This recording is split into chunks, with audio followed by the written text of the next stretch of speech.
Zombies. You've seen them in movies. Zombies are the most frightening monster in history. Is there any truth to their story? Every culture creates its own version of zombie. Could they be real? There have been diseases throughout history that have mimicked the behaviors of the zombie virus. The plausibility, it's there. You would never be up against one zombie. You would be up against thousands or millions. How would you survive? What would you do day to day?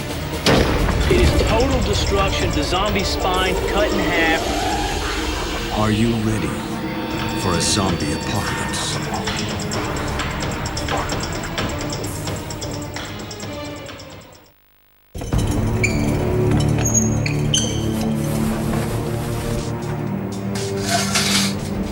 Death is man's ultimate fear. But there is something even more terrifying. When the dead come back to life and become our worst nightmare, the zombie.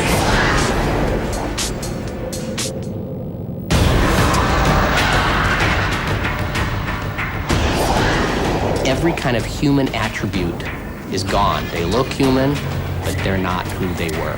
They're just driven to try to eat human flesh. And they're never satiated. It is really like a plague, very much like being in a swarm of insects. You're surrounded on all sides and there is no escape. They are everything we are most afraid of. What really makes them frightening, it's not just one zombie, it's a mob. You just can't outrun them. You can't kill all of them. The notion that they are coming for you simply because you have a beating heart is absolutely terrifying. Zombies present us with a horrifying reality, with the possibility not just of our own death, but the death of our entire civilization. All other monsters try to destroy individual humans. Zombies come after the entire human race.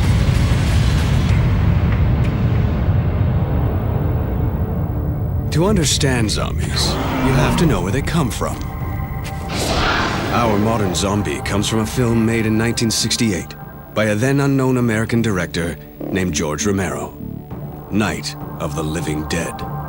What George Romero did was rewrite the book about zombies. He turned zombies into an apocalyptic creature. He wanted a monster that didn't have a definition. So he created a creature that didn't necessarily have a specific explanation for its origin.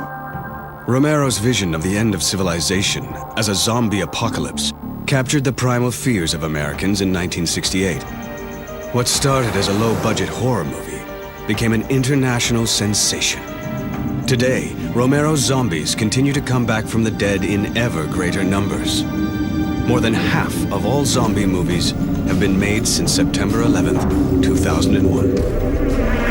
They're booming in film, they're booming in literature, they're booming in video games.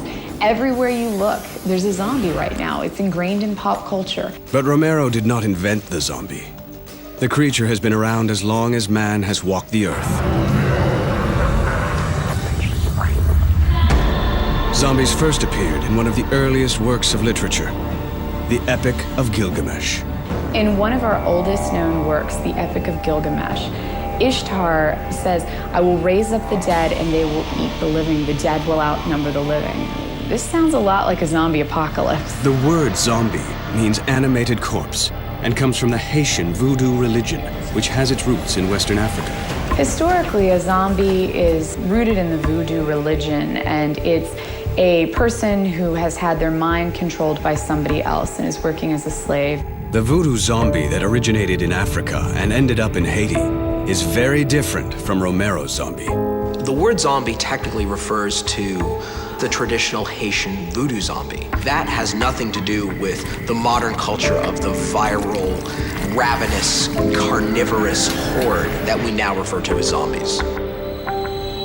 When we look back, we see that most great civilizations have been afraid of zombie-like creatures coming back from the dead. In China, the living dead are called jang-shi. The Jiangshi is a fascinating and terrible monster from Chinese folklore. It's a hungry ghost that returns to devour the living. This ghost rises to attack not only the living, but its own family, as a retribution for not being properly buried. Like many cultures, the Chinese perform burial rituals to make sure the dead pass safely to the afterworld and don't come back to threaten the living.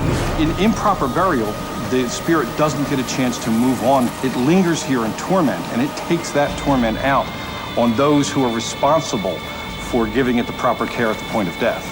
Like our zombie, the jang-shi attacks the living with a terrifying relentlessness. It's very, very hard to stop it. It's got righteous rage, so to speak, on its side. While the Chinese zombie returns to punish the living, in Arab folklore, becoming a zombie was punishment for living an immoral life. Their zombie was called the ghoul. The ghoul is a female demon. Most often it was a demon of a woman. It was someone who had fallen from grace with God, someone who had lived a sinful life. In some of the oldest legends, the demon was a prostitute. They would hide in the desert and call out, much like a siren, and then transform into their natural state, which is a horrific, devouring monster.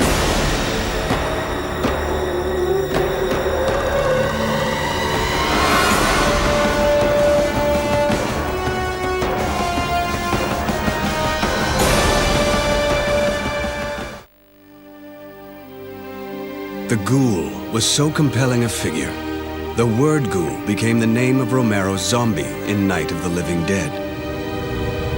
But the zombie's most fearsome ancestor came from Scandinavia, an undead Viking who had an insatiable appetite for human flesh.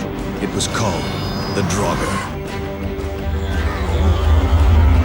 Draugrs were well known in Norse mythology, and these were people who had come back from the dead, but they come back as unstoppable machines.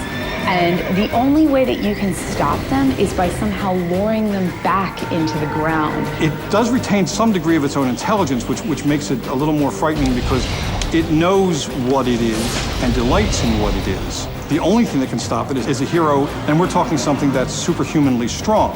So your average hero's going to be lunch. The Nordic Draugr is history's most savage zombie. But the creature even closer to our modern zombie was Western Europe's Revenant. And the man who documented the Revenant was a 12th century English cleric named William of Newburgh, history's first zombie hunter. He wrote about spirits who became the hungry dead. They need to feed on the living. They probably don't know why. We certainly don't know why. William of Newburgh was one of the first people to try and understand why. To William of Newburgh, revenants weren't just legend. They were real, on a mission to destroy us. He wrote, "One would not easily believe that corpses come out of their graves, unless there were many cases supported by ample testimony." His writings became very important to the church at the time because they were a doorway into trying to understand, identify, and eventually exterminate these monsters that were returning to plague the living. He wanted to find out if there was some way to understand this horrible need, because if we understand it, perhaps we could try to stop it. William of Newburgh's revenants are part of a zombie tradition that spans many civilizations over thousands of years. They have returned, and they terrify us now more than ever. Within history, when you see societies facing a threat that is unknown to them, that they're unsure of how to handle it, the idea of the dead rising to attack the living becomes very popular. Many believe that civilization is closer than it's ever been to total collapse. We feel that the end of the world it's coming. There's so many elements that are pressing on us at all sides, just waiting to take society down. There's a global war on terror. There is global warming. There is a global financial meltdown. Natural disasters, hurricanes, melting ice caps, tsunamis. We have political strife of all sorts, including terrorism. It's gotten to the point where you turn on your TV and everything you see could be potentially disastrous. But the question is, how real is the threat of a zombie apocalypse? Paranoia is really the core of our fear of zombies. You know, the fact that anyone, anytime, anywhere could be the enemy. Even if zombies don't exist, fear is, in some ways, a social contagion. In some ways, it almost doesn't matter after a certain point whether or not the zombies actually exist.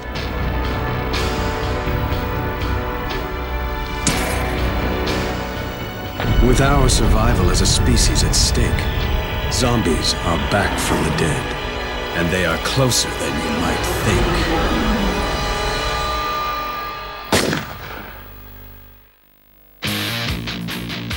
This is the katana, the weapon of the samurai, and probably the most famous blade in combat history. Samurai spent their entire lives training to perfect their technique with this weapon. Unfortunately, most of us today learn how to use this weapon by watching samurai movies, which is a great way to get yourself cut. A better option might be the machete, inexpensive and easy to find. Primarily a brush clearing tool, this weapon is also used as a weapon of fear. Fear, unfortunately, isn't a trait experienced by the living dead. To understand zombies, you have to begin at the end, with death. Because death is the ultimate fear. But what we fear more is the dead returning. No matter where you are in the world, no matter what culture, what part of history, we all understand death. Everyone dies. Everything dies. And we are afraid of death. But our fear of the dead is actually very practical, because corpses are bad for our health. What happens to the body when we die is no mystery. Bodies exposed to the environment can pollute the water system. Many kinds of diseases can be expanded as a result. Whatever the body consists of in life is broken down into over 400 different kinds of chemicals, some of which are very aromatic. You may have heard of the smell of death. Once you smell it, you never forget it.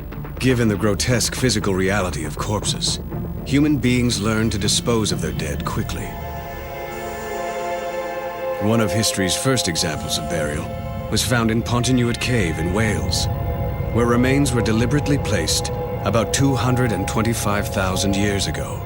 The point at which we as a species began burying the dead with a degree of care, respecting the fact that they were alive and also respecting their potential as threats to the living, that was the cornerstone of civilization. Civilizations developed burial rituals to ensure the proper treatment of the dead, and to make sure they don't come back. Underground burial, burial in tombs, burial in locked and sealed coffins were our way of making sure that the dead stayed with the dead and didn't return to us in a way that we definitely don't want to encounter. In 2009, archaeologists dug up the skeletons of two men in Ireland, dating back to the 8th century. They weren't just buried. They were found with rocks inside their mouths. Archaeologists speculate they were buried this way to prevent them from dining on the living. In a lot of beliefs, you have situations where they would put a brick in the mouth to prevent the corpse from biting. Preventing it from using its principal weapon was crucial. Throughout history, many cultures have taken the threat of the dead returning seriously. The ancient Greeks took it so seriously, they invented a word for it. Mashalismos. The ancient Greek word mashalismos actually means to mutilate the body, so it doesn't come back from the dead. Sometimes it would be removing internal organs, heart, liver, brain, something that would prevent the vital function of the body. A lot of these rituals linger and also cross over from culture to culture to culture. The Chinese so feared the living dead, they took no chances, physically restraining every corpse in preparation for burial. If a body is properly buried according to the Chinese custom, it's bound so that it can't move, and it's often pinned into the coffin itself. The idea was to have it locked into what is essentially its carriage into the next world. The bindings, if done correctly, keep the body in the coffin. If done with even the slightest error, creates a monster that will continue to attack and has to be stopped by a combination of ritual and magic and force. In Nordic traditions, instead of binding the corpse, they developed rituals to confuse the dead. The Norse had the corpse door. The body would be moved out of the house feet first, so that the body could not look back at the house and recognize where it came from. They would pick you up and they would take you out one door of the house. They would then seal up that door so that when you came back from the dead, that you wouldn't be able to find your way back in the house because your door was gone. Confusing the corpse might sound like medieval superstition, but the practice continued for centuries. Throughout the 19th century and even into the early 20th century, it was very common in Europe and even in parts of the Americas for people to carry the dead out of their homes feet first. And the reason was so that the dead person couldn't turn back and see anybody within the home and beckon them into the underworld. Even today, many of our modern burial rituals grow out of the belief in the living dead. Take the fact that coffins are bolted shut. We don't really actually need to bolt something shut that's going to go 6 feet under the ground. We do it anyway. There's a part of us that is afraid of something getting out. And we want to make sure that those rituals are all paid attention to so nothing happens. The proper handling of the dead has always been a widely held human belief. When we don't treat the dead with respect, they come back for revenge. We see this in legend after legend, the jang-shi, in the draugr, in the revenants, in the ghouls. We see the dead who were wronged. They want to redress that wrong by attacking us. Why do the dead want revenge? What have we done to deserve their wrath? In a lot of cultures, the dead are viewed as being unhappy, specifically with being dead, that they're aware of being dead, that they're denied life, and they're coming back to prey on the living for what they have and what the monster, the ghost, or the revenant does not have. The idea that the dead might want revenge on the living goes back thousands of years. People believed that there were good deaths and bad deaths. A bad death prevented the dead from moving on.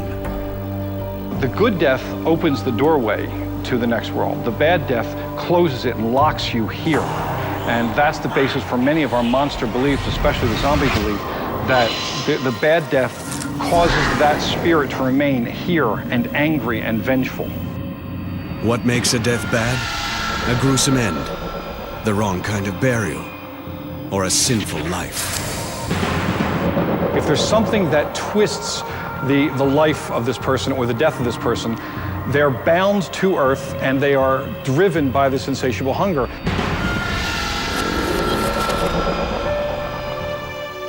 Today, most of us don't expect corpses to rise from the grave.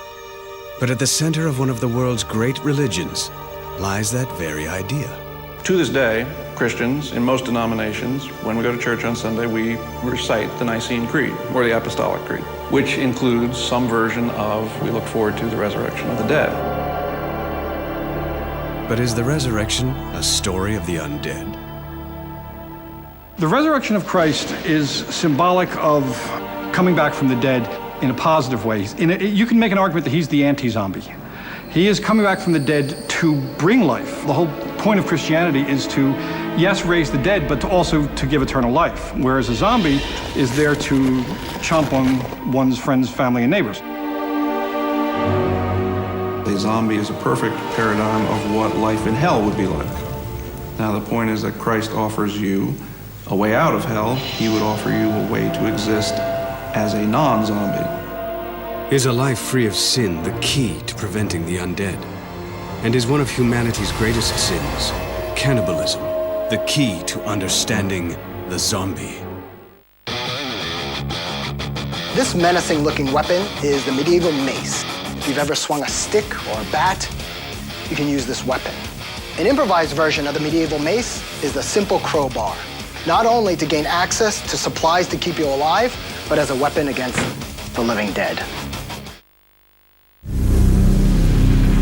Once they crawl out of the grave, zombies have a one-track mind. They want food. Help! Help, somebody!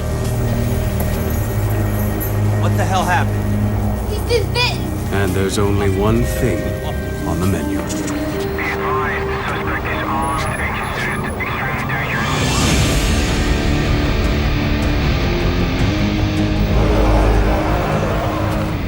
A lot of authors, myself included, have tried to explore why a zombie needs to eat. My personal take is that it would need to eat to keep its function going. So that would give it protein, would give it some energy. But there's another larger take that the zombie eats because it is trying to destroy life. The modern zombie comes after us to eat us. What remains a mystery is why zombies' sole mission is to hunt human beings and gorge on their flesh. Zombies are always hungry. That's the distinguishing characteristic of the modern zombie. They can't get enough to eat. We may not know why they want our flesh, but the flesh-eating dead taps directly into one of man's strongest taboos, our fear of humans eating other humans. Cannibalism is kind of a deal breaker for us as people, partly from disgust, partly from fear, and partly from its connection to those things in the dark that we are afraid of. We have a primal fear of being made into food. No matter where we have been in history, there has always been the predominant belief that no matter what you do, you definitely don't eat people. We don't have the canines, we don't have the claws really to tear each other apart very effectively. So on a practical level of grotesquerie, you certainly maximized it by having people eat people.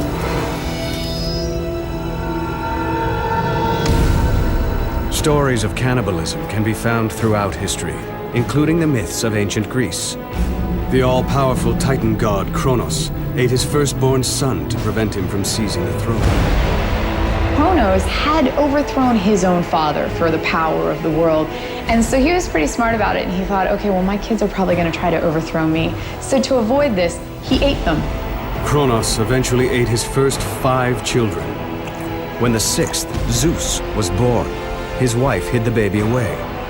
Later, Zeus would return to kill his father. The moral of the story was clear. Cannibalism cannot be tolerated, especially when it comes to members of your own family. The overwhelming message of cannibalism in Greek mythology, it's never a positive one. It always comes back to bite you, literally. We don't just find cannibalism happening in myths, but in actual events. Most societies forbid it, but when people eat people they know, that violates an even deeper human instinct. One of the darkest episodes in American history involved cannibalism. The gory fate of the Donner Party proved that extreme circumstances can turn anyone into a cannibal. The Donner Party was the world's worst road trip. They started out in 1846 and headed west to California. A wagon train of 85 settlers began crossing the Sierra Nevada mountains. And they get trapped there during the winter. They can't get out, and so eventually they succumb to starvation. Half the party died, but the other half resorted to a desperate survival tactic. They ate the dead. Nourished by their fellow travelers, 48 settlers escaped the mountains. But when they returned home, they found themselves outcasts for what they had done. After they escape, there is this stigma that sticks with the survivors, that if you've eaten human flesh once, you're going to again. The Donner Party shocked the country with evidence that when our survival is at stake, all the rules of society disappear. If you break a taboo and you're part of a group, you will become socially ostracized. It doesn't necessarily matter if you will be punished by the state. In some ways, in some societies, you will simply cease to exist. In times of hunger, you don't want society turning on each other. When people are hungry, they will eat anything. But survival isn't the only reason for cannibalism. In Canada, in the 19th century, it was something even more sinister. 1879, Alberta, Canada. After a long and brutal winter, workers at a Catholic mission were startled by the appearance of a native trapper named Swift Runner. He claimed his family had starved to death, but police soon discovered the truth. The man had butchered and eaten his wife, his 6 children, mother, and brother. Once caught, Swift Runner claimed he was possessed by a spirit called the Wendigo. The Wendigo was supposed to be the spirit that would infect you if you ate people, and you would have to continue eating people to survive at that point. That a hunger would possess you that would just make you think of nothing else but human flesh. After Swift Runner is hanged for his crimes, several cases of cannibalistic possession were reported across the region. People throughout Canada were seized with fear of the Wendigo, a terrifying creature that can unleash the zombie in anyone. This drive now has a name known as Wendigo psychosis, which comes from this original Native American folklore. You wouldn't be able to stop. You would have to keep eating human flesh to survive. It would become your sole drive, almost zombie-like in the fact that you no longer have control over what you want to do.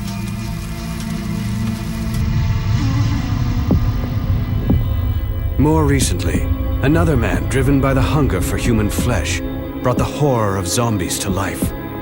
In 1991, America's most notorious cannibal, Jeffrey Dahmer, told investigators he killed and ate his victims because he didn't want them to leave. Jeffrey Dahmer wanted complete power over the person, whether alive or dead. And cannibalizing body parts is a sign of total power over a person. In his quest for complete control over his victims, Dahmer not only ate them, he tried to turn them into real-life zombies. Dahmer would seduce men and bring them back to his house and then drill holes into their skulls and pour acid in. And what he was trying to do was create a zombie, create somebody whose mind was still there enough to function and keep them alive, but that they no longer had any element of choice. The fascination with Jeffrey Dahmer owes a lot to our fear of cannibalism, the ultimate depravity. But eating humans hasn't always been taboo. There have always been examples of cannibalism in prehistory. Some cultures believe there is no finer way to honor your enemy than to eat his heart. Some cultures believe there is no finer way to curse your enemy than to allow his heart to pass through your digestive tract. Cannibalism is a global phenomenon. It's not necessarily an evil act. Sometimes it's the way in which people believe they could get the power, the knowledge, the lineage from families through the dead. To this day, ritual cannibalism still occurs in isolated areas of Papua New Guinea. One tradition involves eating the brains of deceased relatives. But in the 1950s, that practice led to the outbreak of a mysterious contagion. Certain tribes that practiced cannibalism later developed a disease called kuru, which caused spongy pockets of air to form in the brain. They'll also become increasingly confused, potentially delirious, sometimes lose touch with reality. All of those things sound at least somewhat consistent with the zombies that we see on the screen. They called this disease the shivers, or kuru. Research eventually discovered that kuru came from eating brains infected with prions. A prion is a really creepy contagion. When they get into your brain, they essentially turn your brain to Swiss cheese. So prions are terrifying, in part because we don't quite understand how they work. Prions are an infection unlike anything else known to man.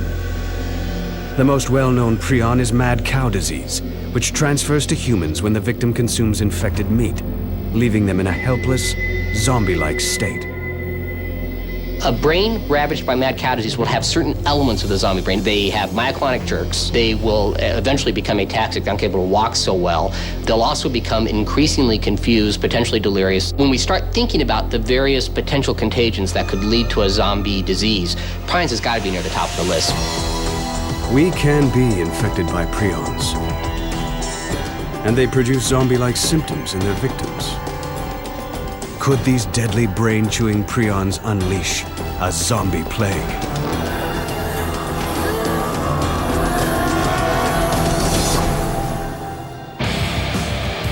The battle axe, common throughout Europe, especially during the Viking Age. Unfortunately, most of us aren't 6'2" Viking berserkers. One off swing, and it's a zombie's turn. A better option might be the entrenchment tool. Soldiers have been known to file the edges to a sharp razor edge. It can be swung like an axe, or it can be thrust like a spear. Perfect for fighting zombies. This is Tisa Farrow reporting for Channel 7 News. By all accounts, the recently deceased have returned to life. Oh no! Zombies want to eat us. But they also have another mission: to infect us.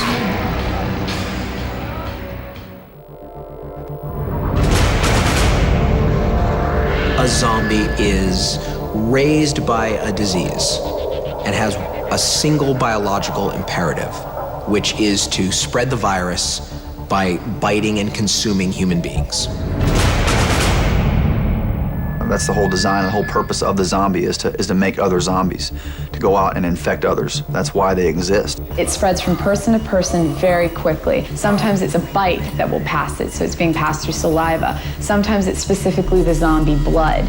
But the overwhelming theme is that zombie is quickly spread just like a disease or plague. The zombie plague is fatal and incurable, and strikes indiscriminately. It's everything we most fear about disease. Disease hunts without choice. It's going to take you down regardless of who you are, and nothing is really going to stop it. Zombie films really play with this fear, the idea that it can attack anybody. No matter what we do, even if we try to fight it, it spreads. Because if you kill a person who's infected, they come back as a zombie. It is a growing threat that doesn't allow us to have an adequate response. A zombie apocalypse is terrifying, not just because it's deadly to us as individuals. Even more chilling is what might happen to us as a society when faced with total annihilation. And this really does play into the idea of neighbor against neighbor, that you can't trust the people that you're with. Your daughter can be turned into a zombie at any point, or she could turn on you to save herself in the event of, a major zombie outbreak. The psychological aspects of a zombie plague might actually be more damaging than any of the direct effects of the contagion itself. You would be fighting something that looked like your loved one, but is no longer your loved one. That person we're looking at is now a walking manifestation of the virus. And for that reason, they're not treatable. We need to kill them. Plagues break down the bonds of society and destroy our humanity. They don't just kill people, they bring down civilizations. Well, the terrifying thing about plagues isn't just that they kill us. We're so powerless against them. Plagues lead to panic. Everyone turns on one another. You don't know, you can't trust anybody. But the whole fabric of society falls apart.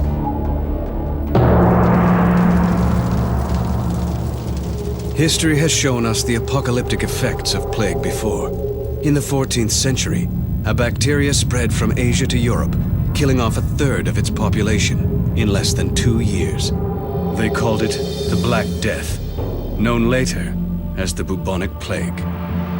Originally, the estimations in Europe were 25 to 35% of the population of Europe. More recent literature goes up to 40, 45, 50%. The demographic mortality was incredible. To people living through it, the Black Death felt like an apocalypse. If we define an apocalypse as a horrible event, something that takes down society, that the basic components of social infrastructure, law, order, government, are gone. Those who survived it essentially lived through an apocalyptic scenario. Without a scientific explanation, no one knew why people were dying. There was no cure. They were absolutely powerless to prevent their own demise. It crossed borders, it moved from country to country, and was near impossible for them to stop. Those that survived tried to explain the devastation in terms of divine punishment. People had all sorts of theories over what was causing the Black Death, but it all kind of revolved around the supernatural. And usually, because it was a fairly religious society, it was the wrath of God. They tried repentance, but their prayers went unanswered. By the year 1400, the world's population fell by 100 million. Like a zombie apocalypse, the Black Plague was incomprehensible, and its destruction absolute. If you want an example of what a zombie apocalypse might look like, one of the things you could look at would be the Black Plague. The terrifying thing about plagues is not just that they can kill you, but that they unhinge everything that we know. It completely disintegrates the cultural atmosphere. Then, in 1918, an even more deadly plague struck. This time, it spread across the globe, killing nearly 50 million people in less than 3 years. It was called the Spanish flu, the first known appearance of the dreaded H1N1 virus, or avian flu. it probably killed more people in a shorter span of time than virtually any other outbreak, including the bubonic plague. It killed more American soldiers in World War I than who died in the actual fighting. The 1918 flu pandemic was especially baffling and terrifying because unlike most diseases, it didn't prey on the weak. What was so peculiar about this version of influenza is its impact on people in the prime of their lives. Normally, influenza outbreaks affect the very young, infants, and the old who are more susceptible. But in this particular case, young people were affected in huge numbers. Once again, a mysterious plague devoured people and societies on a mass scale. But it wasn't only the flu that did the damage. An increasingly global world helped the disease spread rapidly and totally. There was a kind of perfect storm that occurred around the early part of the 20th century. We just finished the first major world war, so the infrastructure of previously developed societies had really been taken down. At the very same time, you had people traveling around the globe more readily than they had ever done before. So you had all of these things coming together, and the Spanish flu was basically able to take advantage of it. Not only did it sort of take the book of medicine and throw it in the trash, the notion that it was influenza, only influenza, was so terrifying because it was underestimated. Initially, people said, it's the flu. It's not going to kill people. I mean, we're not going to shut down the government. We're not going to declare an all-hands-on-deck emergency because of influenza. Come on. I think that is exactly how a lot of people would respond to a zombie plague. The Spanish flu pandemic gives us a glimpse into what a zombie apocalypse would look like. Rest assured, in their first response to zombies, governments will screw up. They will likely try to reassure the public because what governments are afraid of most is social panic.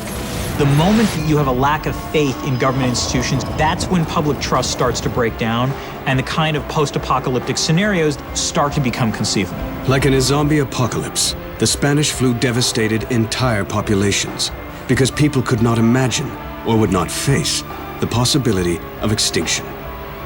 Even worse, in times of pandemics, denial can quickly turn to panic. In all plague scenarios, you're going to go through an element of denial, which will then boomerang into mass panic.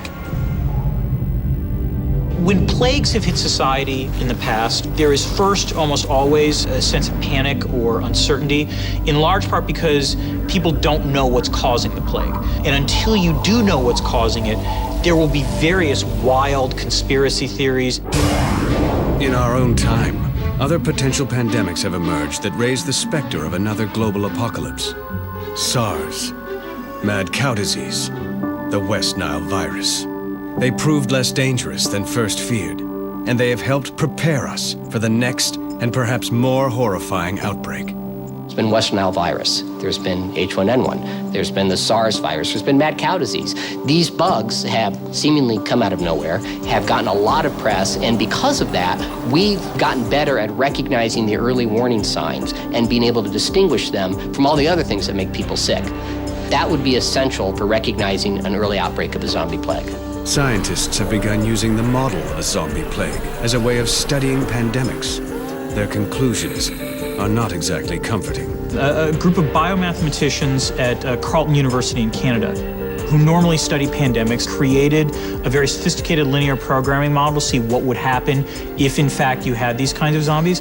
And their conclusion was rather dire. They decided that unless the zombies were wiped out at a very early stage in their development, human civilization as we know it would be wiped out. Can science save us? When it comes to diseases, it seems like our best hope. But what if science is not enough? Facing a zombie completely unarmed is the most dangerous type of zombie combat you can encounter.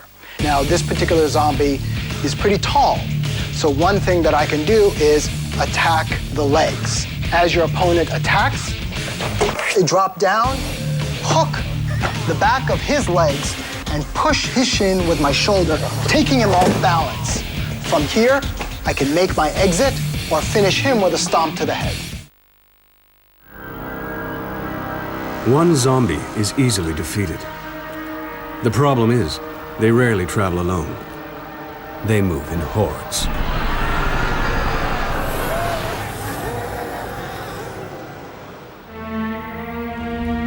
Anybody can handle one zombie. You can eat a sandwich while you're walking away from a zombie. So one zombie's never a problem. 5 zombies isn't really a problem, but a horde of zombies, that's the problem. Zombies move slowly, but they never stop advancing. And even worse, they multiply and multiply. What makes a zombie horde so powerful is their numbers. Their limitless number, it's just masses of the dead. There are so many of them that it appears like an army. Killing them is useless. They're already dead. And what they lack in speed, they make up for in persistence. Zombies are immensely relentless. No legs, they keep dragging. No foot, they keep dragging. No hands, they keep shambling towards you. All they need is some way to ambulate and teeth. The shock of a zombie invasion isn't only a result of their numbers, or that they are relentless. They surround you, closing off any escape. People's first nature seems to be to find a place that they can barricade themselves in that zombies cannot get to them. And the problem with this becomes that you're stuck in a room without food, water, limited supplies at best. The siege is a theme common to every zombie film. The advancing horde surrounds a handful of heroes who hole up in a defensible position to make a last stand. Siege warfare has been used very successfully throughout history, from the Visigoths to the Mongols to the Nazis. It's really a war of attrition. With a zombie attack, that's the ultimate in siege warfare because you have an enemy that's not going to run out of resources, that's not going to walk away and give up the fight. You know, in a war of attrition, the zombie's gonna win. The unstoppable horde provokes a deep-seated and ancient anxiety. Fear of being outnumbered, surrounded, and destroyed. If we go all the way back in time to the origin of humans, to what we call cavemen, they were called cavemen for a reason. You had 3 walls of stone and then 1 opening. And they were barricading themselves into a place that they felt safe to keep everything that was bad outside. Throughout human history, there is a primal fear of the horde. There's always the danger that when you and your band set up a civilization, that somehow over the next hill is a group of people that haven't done any of that stuff. And they're hungry, and they're desperate, and they're gonna try and take everything away. Because it has happened. Human history is littered with the corpses of dead civilizations that fell when a horde invaded their city.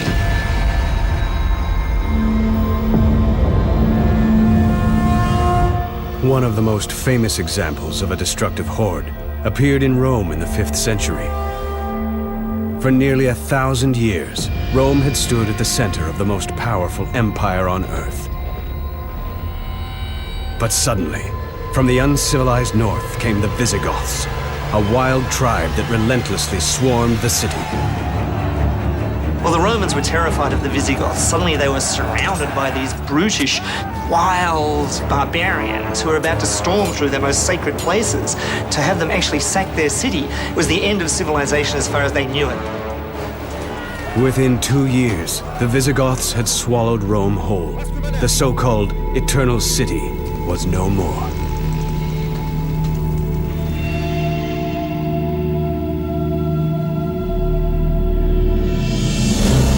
800 years later, the most famous horde in history thundered out of Central Asia, slaughtering everything in its path. In fact, the word horde comes from the Mongols. They brought a new brutality to warfare, boiling and crushing their victims, catapulting severed heads.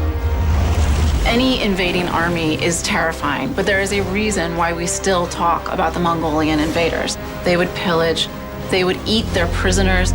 They were particularly brutal in their tactics. There are times when we're faced with an overwhelming threat, something so vast, something so big, that it frightens us and even detaches us from our own protective group. The Mongol horde is a perfect example. It's that shock and awe concept of so much so soon that there is no adequate defense.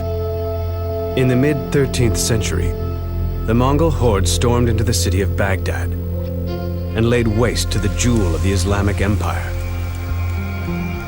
For centuries afterward, the once glittering city remained an empty wreck. We talk about the 410 sacking of Rome, and we talk about how the sacking of Baghdad by the Mongols sort of ended the Islamic Golden Age. I think that it is embedded in our psyche that everything we've built can be destroyed by a horde. Many zombie movies depict a city under siege by a relentless army bent on total destruction. That scenario played out in more recent times during World War II. This time, the horde was the Nazis. When we talk about the zombie apocalypse, we have a tendency to think of the apocalypse as an abstraction.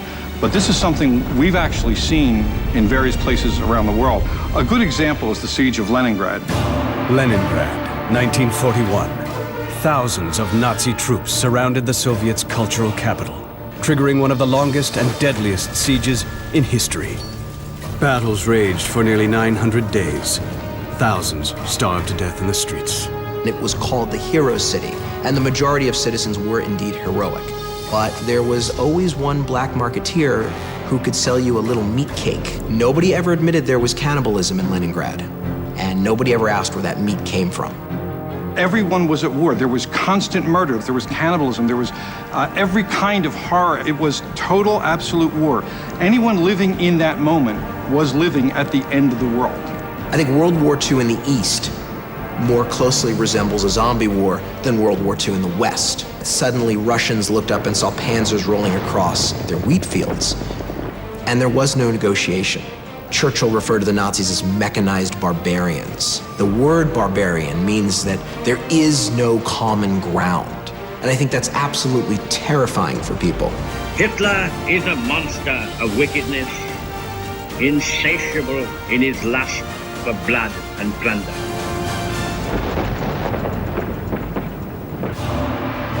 Unlike other military enemies, the invasion of the Horde has always represented a more terrifying cruelty. A force that will not surrender until it has achieved total destruction. But today, our enemy is more terrifying still. They don't even look like an army. We know them as terrorists. I think that the Bush administration played on the notion of zombies very succinctly when they described terrorists. There was absolutely no way to negotiate. They would follow us home, literally like zombies, and there was nothing we could do to stop them except destroy them. The war on terror has pit us against a relentless enemy without a face, beyond reason, and with no fear of death. The zombie is a great imprint for kind of war on terror, because you're not battling a particular state or country or group of people. You're battling what in essence is an ideology. This is a threat that could be on the streets of any city, in any town, in the country. We're still fighting the war on terror, but is it also preparing us for a zombie apocalypse? Stronger our culture gets, we are so powerful that we believe that there is nothing big enough to come and overwhelm us. A zombie horde would be that thing. And once we see it, the fact of it, just seeing it, would be so shocking to us that it would probably break our spirit right there. Unlike any other army in history, the zombie siege not only comes from over the next hill, it can start within your own community, even within your own home. But what's more terrifying, the zombie could be a monster that we unleash.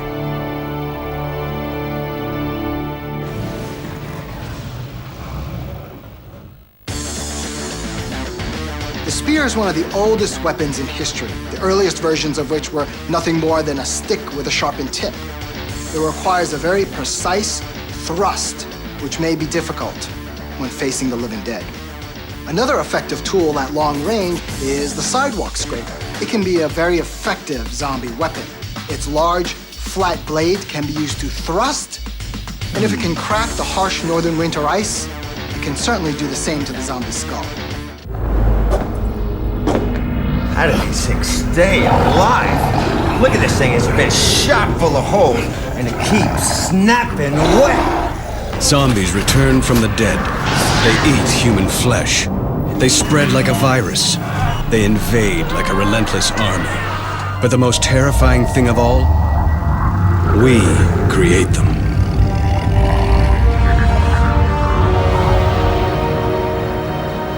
In a lot of zombie fiction, we see that humans are the cause for the zombie outbreak.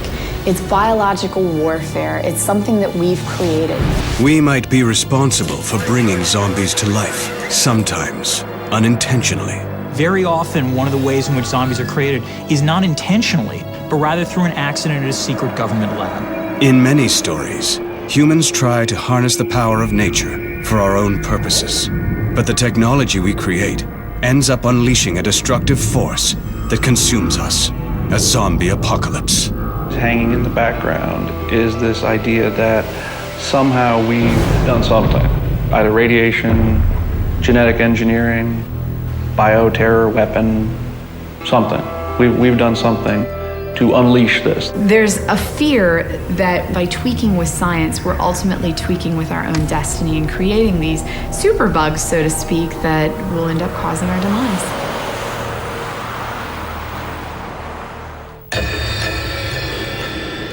The fear of the destructive power of our technology is ancient. In Greek mythology, Prometheus steals fire from Zeus and gives it to humankind. As punishment, Zeus sends Pandora, who opens a box and releases the sum of all evils into the world. The Prometheus myth is the original story of someone who goes too far, who steals the fire of the gods and is punished for it. Now, the zombie myth fits into that entirely. It's exactly our fear of creating something that's going to destroy us. The moral of the Prometheus myth: meddle with dangerous technology, and it will destroy you. In later versions of the myth, Prometheus first fashions the human race out of clay, then gives them fire. Zeus punishes Prometheus by chaining him to a rock, where an eagle comes and feasts on his flesh.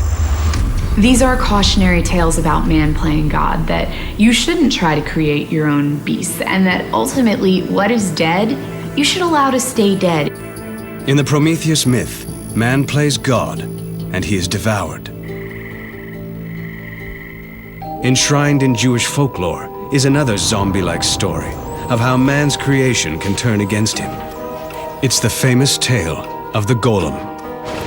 In the Jewish tradition, they have the story of the golem, which was imbued with life by the Rabbi of Prague in the 16th century to protect the Jews from persecution, but goes out of control, and it becomes this powerful, relentless sort of monster. The golem grew increasingly violent, killing Gentiles and Jews alike, and finally turned on its creator.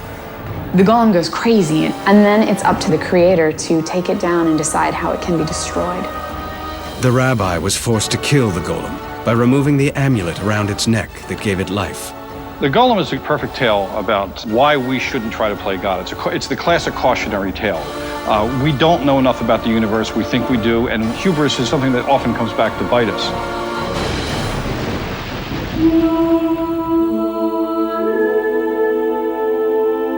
In 1816, Mary Shelley wrote her own cautionary tale about the destructive potential of technology. She created the most famous zombie in history, the monster of Dr. Frankenstein. The book's subtitle was The Modern Prometheus. Another story about what happens when humans try to play God. Mary Shelley wrote Frankenstein at a time of great scientific innovation.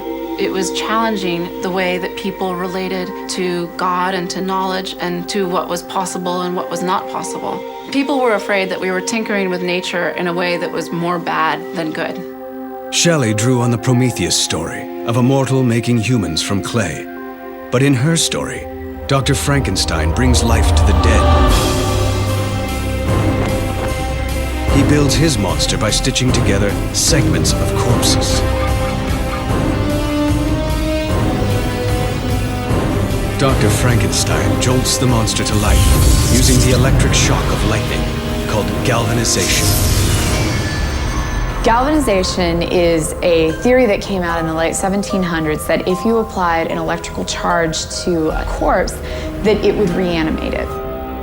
In the early 19th century, an Italian scientist named Giovanni Aldini used this technique in attempts to reanimate the corpses of executed criminals. Aldini's experiments produced muscle spasms, facial twitches, and reactions in a cadaver's heart.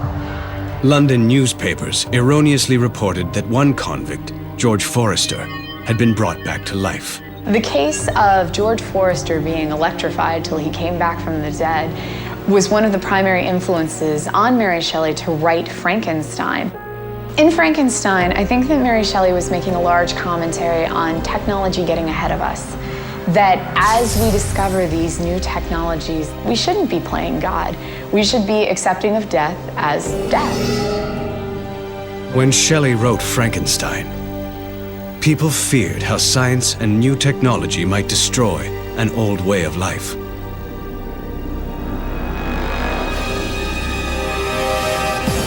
But by 1968, when George Romero made Night of the Living Dead, people worried that our technology could destroy life altogether. The Night of the Living Dead came out in 1968. It was the height of the Cold War. There was a very real sense that the human race was pushing itself to the edge of nuclear destruction. In Romero's film, the origins of the zombie plague are vague, but the movie suggests it is related to a NASA satellite leaking radiation. Romero's zombies invoke an ancient fear that the technology we develop to control our world is really in control of us. Today, biological weapons have become our Frankenstein. A pathogen doesn't need to have tanks. It's small, it's easily portable. It's the kind of weapon a terrorist group would pick because they can't put an army in the field big enough to oppose a country like America. So their army would be virus, bacteria, prion, something small and something which they can use to create unlimited damage. Biological warfare actually has an old history. In 1346, a Mongol army surrounded the Genoese trading outpost of Kaffa on the Crimean Peninsula. Instead of firepower, the Mongols attacked with corpses. Their armies were struck by the plague, and they actually launched bodies into Kaffa to spread the disease. At that point, people from within the city started to depart. This is the first instance of biological warfare being used in combat. The fleeing survivors of Kaffa spread the plague throughout Europe. Today, scientists have learned how to manufacture viruses and weaponize them. In 2001, packets of the deadly virus anthrax were sent to a string of targets across the United States, killing 5 people and infecting 17 others. Think about what happened in 2001 in the United States when there were anthrax attacks right after the September 11th attacks. In some ways, the anthrax attacks actually generated far more panic than the initial terrorist attacks. The anthrax threat was eerily similar to the horrors of a zombie apocalypse. Anthrax itself kills in part by eating away at human flesh. And in the case of the 2001 attacks, investigators traced the source of the anthrax to a U.S. biological weapons lab. Once again, those who played with fire got burned. The fear is that something that's developed that might affect the population in a very bad way is going to be released, whether knowingly or unknowingly. And should that happen, what are the ramifications? So that always speaks to, well, how is what's being developed contained? Fears of a zombie apocalypse now often involve the renewed threat of bioterrorism. There's been a tremendous amount of talk in media and in the military about whether a zombie virus could be weaponized. And the answer is actually yes. There are a lot of different pathogens, parasites, disease combinations that can be easily weaponized and can create a zombie-like plague. Is a zombie-like plague really possible? There's no doubt we have the technology. But will the technology save us or destroy us?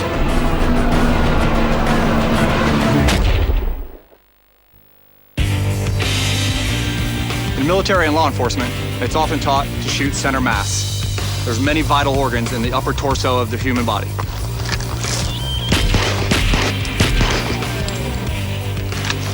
But for a zombie, it's gonna take a headshot. We need to turn off the light switch.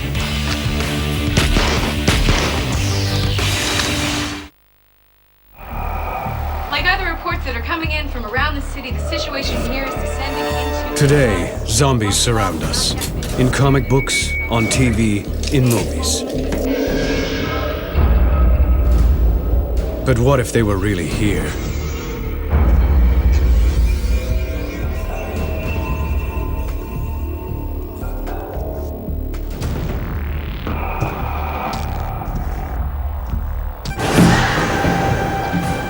There are people who are actively considering just that scenario. Former Vice President Richard Cheney talked about the 1% problem. If there was even a 1% chance that Al-Qaeda launches a terrorist attack on the United States, the consequences would be so grave that it would be worth doing any kind of countermeasure possible to prevent that from happening. Now let's concede that the likelihood of a zombie attack is much lower. The consequences are so grave that I think we have to engage in policy planning now, rather than wait for the inevitable. Those preparing for a zombie apocalypse believe it's a good way to prepare for the worst, whether it's a zombie invasion or any catastrophic event. I do have a zombie preparedness kit. It is called my earthquake kit. And there is nothing in that kit that I would not need in a zombie plague, right down to the crowbar. There's nothing in your zombie preparedness kit you wouldn't have in a disaster preparedness kit. You have your home set up. You have a supply of food and water for at least 3 days. If your house or where you're living is unstable, you have a plan. Surviving a disaster isn't just about stocking up. It's also about acquiring real survival skills. J.L. Bourne, a naval officer trained in survival and author of popular zombie novels, has applied his training to the possibility of a zombie invasion. Survival isn't all about guns, band-aids, and beans in some cave somewhere. Learning to survive is just thinking about what you need to survive and the skills you need to learn. But survival skills alone are not enough. Survival isn't about the best gear, the best guns, the best equipment. Survival is about driving yourself to get through the hardships ahead. How can you prepare to survive a zombie apocalypse? Something we've never experienced before.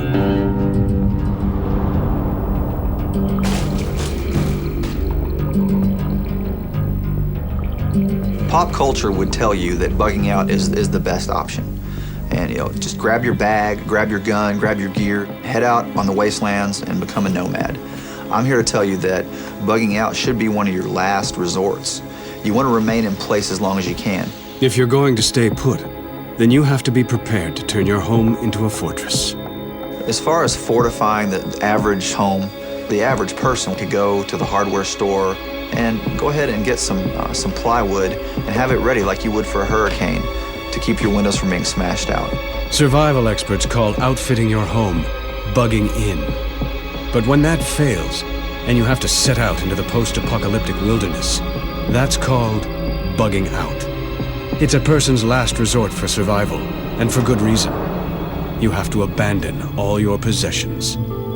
If I had to bug out, these are some of the items I'd bring with me. We'll start with water. Food's the second most important thing. I'm also going to bring a medical kit with me, a signal mirror. I can use this fire still when this lighter fails, and I'm also going to bring security, a way to keep myself safe from any threats that I might encounter. So I'm definitely bringing a firearm with me.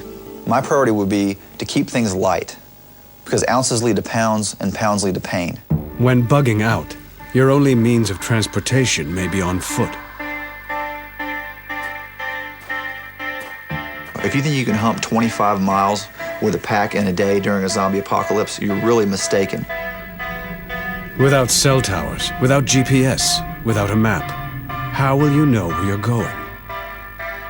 You can waste a lot of calories going in the wrong direction, so finding your direction is going to be critical out there. You can use a compass, you can use the sun. Some people like to use vegetation or moss growing on a tree. You can find a general direction using one urban means of direction finding. If you take a look at these small satellite dishes at the top of some of the structures in your neighborhood, they generally point south. Once you figure out how to navigate the post-apocalyptic wasteland, your goals will be extremely basic.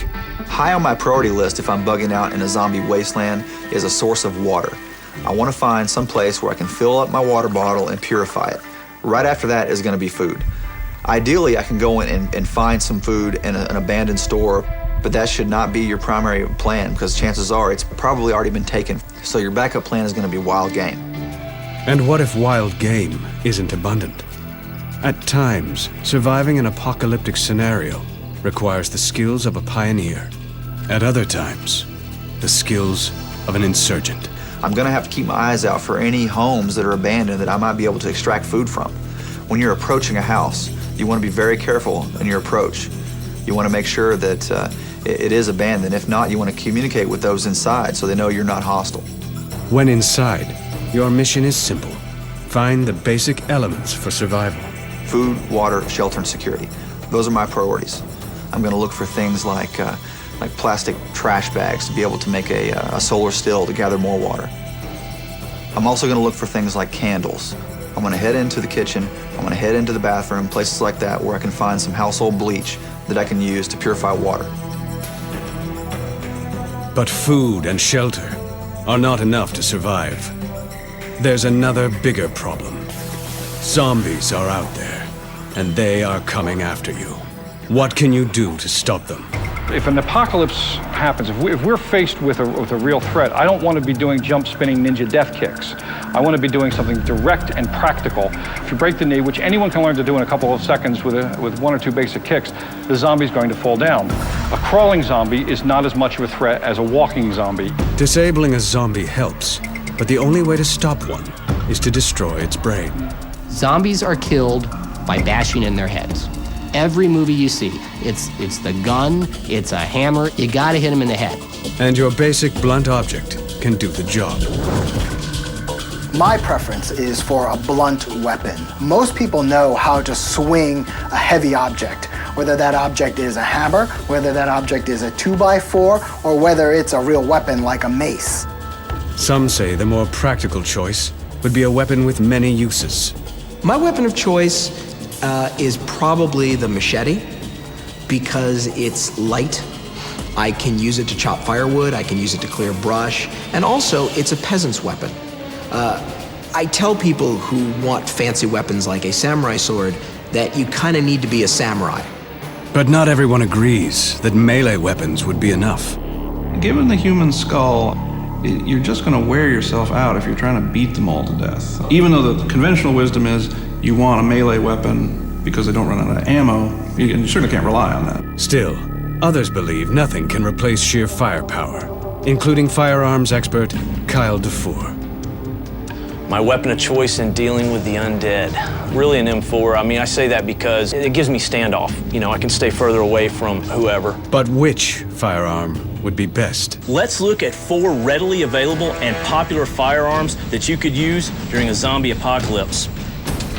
Now, the M4 or the AR-15 is based on the M16 platform that came into service in the late 50s and early 60s. The magazines hold 30 rounds. There's an abundance of different types of ammo available.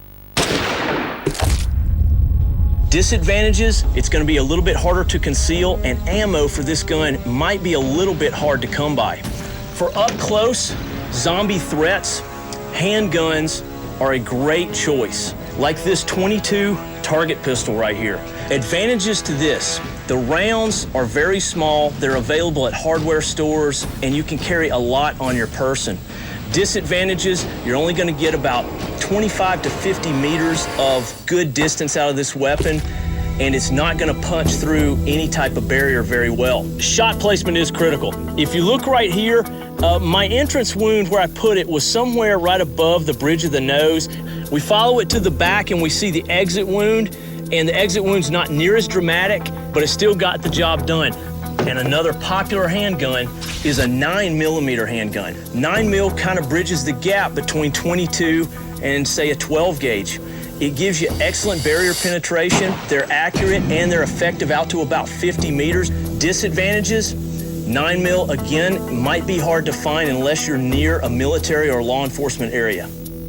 Let's look at the pump action shotgun, like this Remington 870. They've been around for over 100 years. They fire a 12 gauge round and are devastating up close in both terminal ballistics and barrier penetration.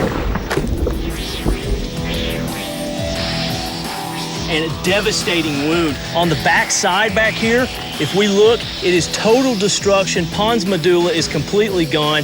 The zombie spine cut in half. This is probably one of the premier zombie hunting guns right here. Whatever weapon you choose, there's a lot more to consider than simply firepower when it comes to battling zombies. What does it mean to be by yourself with no quartermaster corps, no supply train, no replacement parts, no replacement ammo? Having the right weapon might help protect you from the threat of zombies, but it's harder to prepare for the complicated moral dilemmas we would face. In a real zombie plague, you're going to come up against tremendous social, moral, religious barriers.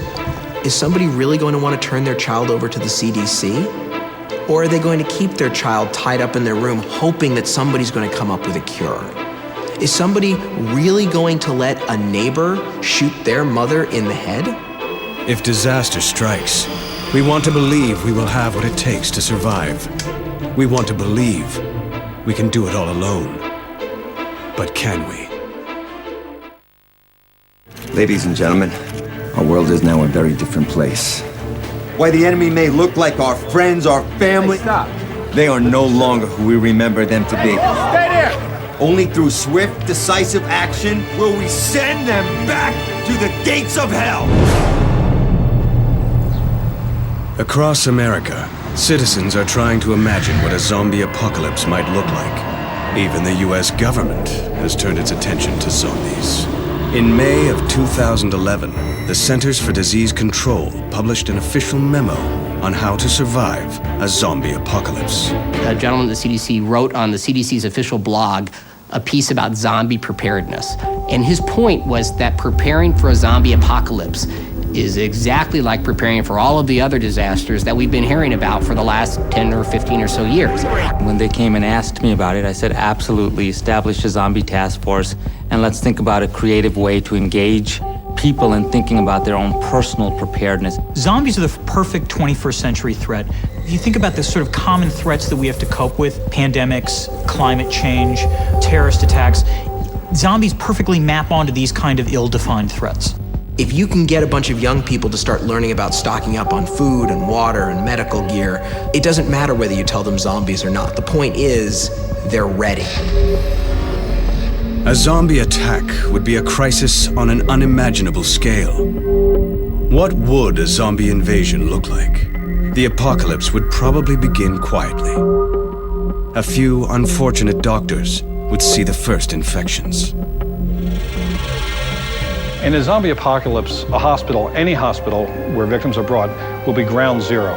Hospitals routinely go through disaster drills. We had a disaster drill where we had 20 of our employees acting as patients. And even though our hospital was fairly large, it really stretched the resources of the hospital to deal with patients in the 20s. Can you imagine if we were faced with patients in the thousands? It's a numbers game that makes the zombie apocalypse so terrifying and so devastating in terms of optimism. First responders would have little time to react, as hospitals would quickly become overwhelmed. The first line of defense for a zombie outbreak is to keep our heads. And I mean that both literally and figuratively, to say, this is something we haven't seen before. It's something that we've gotten better at in the last 10 years or so because of the emergence of pandemics. When somebody is brought in who's infected, the responding doctors, they're going to see unusual symptoms. They might try treating it with drugs, but they're not going to know to approach it as something that needs to be absolutely stopped. Doctors aren't going to kill patients to prevent them from infecting others. As the infection spreads and the population succumbs to the virus, the infrastructure would collapse.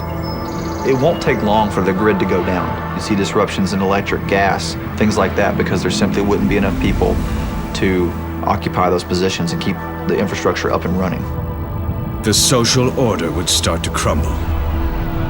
As soon as the governments fail, there'll be a short time that we as a society try to maintain an order. Because we do not have a central figurehead, it's going to become a number of different pockets battling each other for order, and then everything breaks loose. With supply systems disrupted, finding food and water would become a life or death struggle. Because of globalization, we as a society have become more dependent on same-day fresh delivery. What's going to happen when those trucks aren't rolling? What's going to happen when the ships stop sailing and when the planes stop flying? The scary thing about a zombie apocalypse is they can kill us in so many ways that have nothing to do with actual physical contact. They can kill us by starvation, by dehydration, by disease. As in any disaster, survival would depend on good communication, using what's left of the media to share information with anyone left alive. First line of defense against a zombie outbreak would be a communication of information. If we kept ourselves together, if we were able to understand the nature of the threat, then things like cell phones and the internet, texting, that's going to be our first line of defense.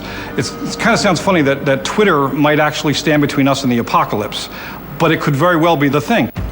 Communication will be essential, but it will not be enough. The military would have to marshal its arsenal to fight the zombie horde. And fighting an army of zombies would require an entirely new military strategy. Modern armies are going to have to rethink their strategy when dealing with undead hordes. They're going to have to know the tactics on how to evade their enemy. I think that the modern army is going to shoot a lot less and evade a lot more when it comes to going against a zombie horde. You shoot a gun once to take out one zombie, there could be 10,000 around the corner that heard the shot. Even with a new strategy, no army could win on its own. We would also depend on the international community to seal off borders to isolate the infected country and stop the spread of the zombie virus. Germs don't know national borders. Germs don't understand national policies. There's a real incentive to very quickly identify what's going on and sharing that information. You get help from other countries to help you take care of your own outbreak, and you get additional information to try to quickly understand how to get rid of the outbreak. Past pandemics have shown us that open communication between governments and citizens is crucial in stopping a deadly outbreak. Authoritarian regimes are very reluctant to admit that they have a problem. Think back to 2003 when the SARS epidemic first broke out in China, the extent to which China concealed information that was vital for the rest of the world to know. What they learned is that willingness to selectively release information actually put them at greater risk, not lesser risk. They actually had to sort of branch out and embrace the world in order to help themselves. The SARS outbreak was a sentinel outbreak for the worldwide community, and it's highly less likely nowadays that countries would not report what's going on. Can we depend on the government to save us from total annihilation?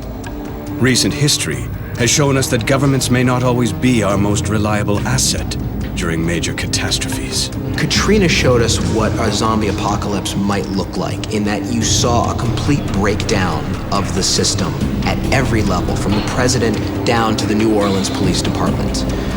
You really saw a city disintegrate day after day after day, right down to people standing on their roofs, holding up signs, screaming for help, which is exactly what you would see in a zombie outbreak. The lessons learned after events like Katrina have helped governments around the world rethink their disaster response strategies. But in the face of a zombie apocalypse, even their best efforts might not be good enough. All bureaucracies out there, including public health and first responder bureaucracies, are trained to deal with standard operating procedures. They all develop standard operating procedures as a way to sort of routinize their interactions with the outside world. I think it's safe to say that the living dead would represent a non-standard outcome.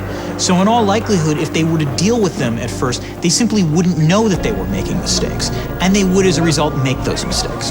The bureaucratic politics on this issue would be bloody in every sense of the word. If we can't count on the government to save us, and we can't save ourselves, then what?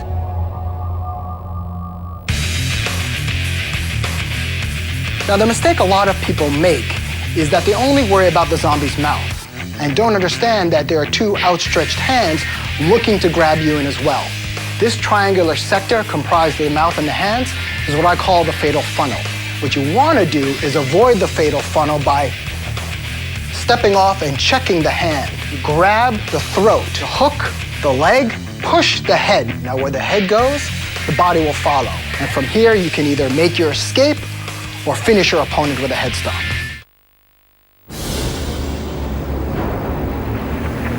our worst nightmare has occurred.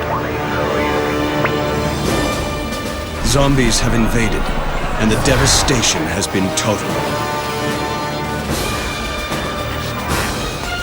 A new generation emerges to rebuild.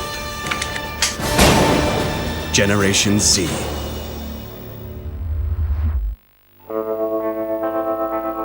The generation of children that grew up in a zombie plague would have grown up in hardship, and they would be a lot tougher. They would be the equivalent of my grandparents of the Second World War, who, till the day they died, still washed their plastic bags and put water in the grape juice bottle because we had to make it last. When you compare the generations and how they might fare in a zombie apocalypse, of course, we can go back to the greatest generation of World War II. They were very rugged individuals. They came through the Depression. They came through a hard war. As society rebuilds, what will the new world look like? After a zombie apocalypse, the economy is going to shift dramatically to something to more of a barter and producing-based economy. We're going to be forced to produce to consume, and learning how to make things with your hands is going to become very important. High-tech industries will vanish as a post-apocalyptic society prioritizes more basic human needs. Anyone who is not immediately able to contribute to either defense or the supply chain are going to be very much secondary citizens. Professions that are going to be of extreme value are going to be sectors that actually do things that save lives and feed people. Doctors, farmers are going to be very essential. Engineers, mechanics, so that you can generate electricity to run some infrastructure. What are things like up there? Well, it's not too good. In the aftermath of full-scale disaster, some will be tempted to abandon the idea of a common good and take survival into their own hands. In a lot of post-apocalyptic and disaster movies, you do see that lone wolf scenario, the one guy kind of out there with the stockpile of guns, me against the world. I think we've got a lot of romantic notions. Push comes to shove, I want to see you plant a garden all by yourself and harvest it. The Rambo survivalists think that it's going to be one giant testosterone ride with guns and flamethrowers that they make. Then there are the real survivalists that really understand how to purify water, how to grow their own food, how to care for their kids when they come down with a disease, what plants to eat. Those are the people that would last much longer than the wannabe Rambos. Most agree that long-term survival will depend on cooperation, on rebuilding the social fabric that the zombies destroy. An individual cannot rebuild a civilization. The reason we as a species have survived and triumphed is because we learned to work together.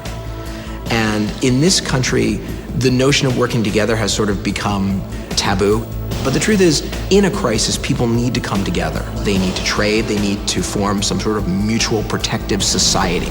Communities form easily when everyone shares something in common, the need to survive. But when the immediate threat has passed, seeing a common purpose becomes more difficult. At first, we're all going to be pulling together to run somewhere or barricade a door or do whatever we can. But then when it comes time to wait, that's when personality types emerge. It's going to require the emergence of a charismatic leader within each group for it to survive. If we fail to survive a zombie apocalypse, it may ultimately have less to do with zombies and more to do with us. We prey upon each other at the time when we're the weakest. We've seen so many incidents where society has fallen down. If there's a way in which we're absolutely going to lose, that's going to be it. Zombies are not the thing to fear. The thing to fear is what humans are capable of doing when they're afraid.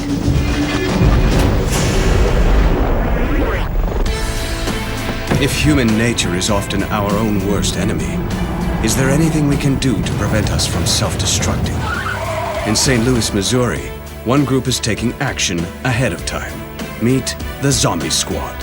The Zombie Squad is an organization that was started as a group of friends who were really into zombie movies who liked to talk about how they could survive better than the characters in the movies. And it turned into a discussion of real-life skills that you would need to survive. The Zombie Squad's message is simple. The lone wolf survival model doesn't work. To endure a major disaster, it's going to take a community. You're much better off if you have a group of people around you who you're friends with, you work well with, you have a relationship with. The Zombie Squad isn't about taking out zombies. They organize canned food collections and blood drives for the Red Cross. We have fun, we go out and cause a little bit of a ruckus, but at the same point in time, we're catching people's interest. It's build a community, get to know your neighbors. And if you already have a group of like-minded people, you're gonna have a better chance of surviving.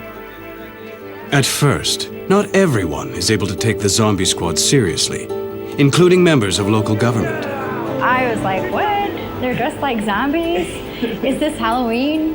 The Zombie Squad training provided excellent material support. People came away pushing our thinking on how we can build the fabric of community in different ways. Our belief really is if you prepare for zombies, a tornado really isn't that big of a deal. An earthquake is something you can prepare for. The people responsible for saving us during a catastrophe have started taking the Zombie Squad seriously. The members of Zombie Squad have helped us out with our training for the regional SWAT team. They have come out and played the roles of suspects and victims. The higher the stress level in training, the better they're going to react in real world. So as realistic as we can make it, the better. What began as an online community in St. Louis has expanded into a worldwide organization with 28 chapters and 20,000 active members. We've got authors and movie producers and scientists and nuclear physicists and the military, and they're all coming together to make this great resource of information. Not everyone who joins the Zombie Squad believes a zombie apocalypse is around the corner. But everyone does believe we need to be prepared for the next catastrophe, whatever it may be. And if the dead should rise, well, then maybe groups like the Zombie Squad are tipping the odds in humanity's favor.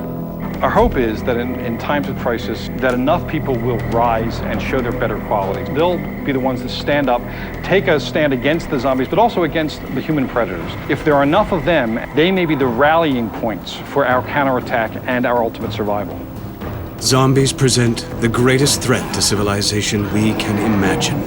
But if we prepare for the unthinkable, we can be prepared for the inevitable. Will we heed the warnings of history?